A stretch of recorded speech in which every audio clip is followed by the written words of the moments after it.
I felt possessed to ask my students in two of my classes if anybody was being bullied, and if so, how they were handling it. Where them kicks at? Where them hands? Where them holes? Where them throws? You know what I'm saying? This is why I train in martial arts. For some reason, don't ask me why, I just felt this week, I felt possessed to ask my students in two of my classes if anybody was being bullied, and if so, how they were handling it. And one class was bully-free. The other one, two people in the class had bullying issues. Two girls had bullying issues that were current.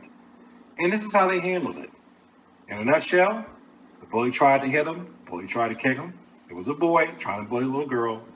The girls blocked, the girls blocked, the girls blocked, and they counter hit.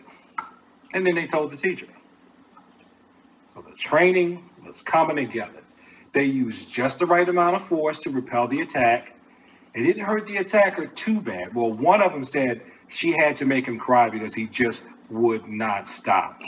So she made him cry, and she told the teacher what he was doing, and he got in trouble. And she didn't get in trouble because everyone had said that she blocked first, and he still wouldn't stop, and she had to put it on him.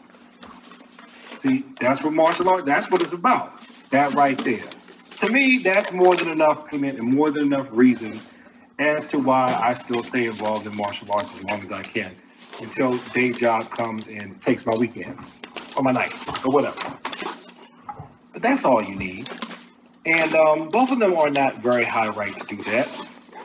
I feel like if you can do that, your training is a success.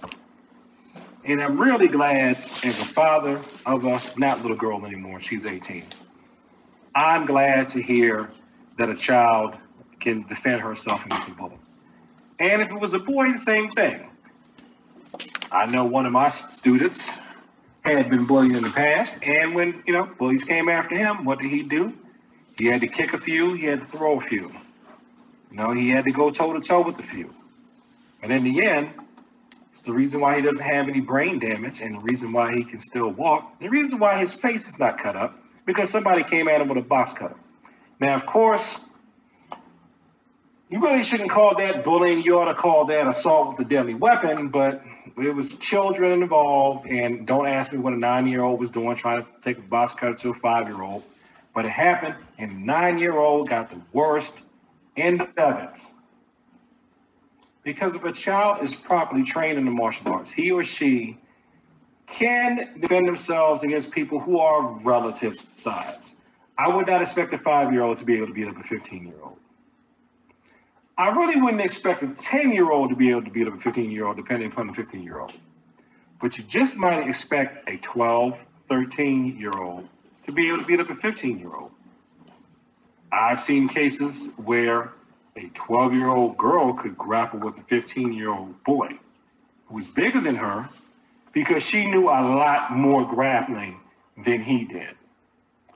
So if you train enough so that your technique stands a lot more than the average person, that's going to be definitely cases where size does matter, but where your technique can overcome size. So that's some reports that I have from my students. I just asked. They weren't trying to please me. One of them even said, hey, it works, it works, it works, it works. So that's why they come back. So if your child's dealing with bullies, put your child in the martial arts class. And if your child is in the martial arts class near me, I got testimonies that they can handle bullies. So thanks for watching this video. Like, comment, and subscribe. Please share this video with people who like to talk about martial arts. And let's do something about this bullying situation. I'm doing my part. What are you doing? Peace.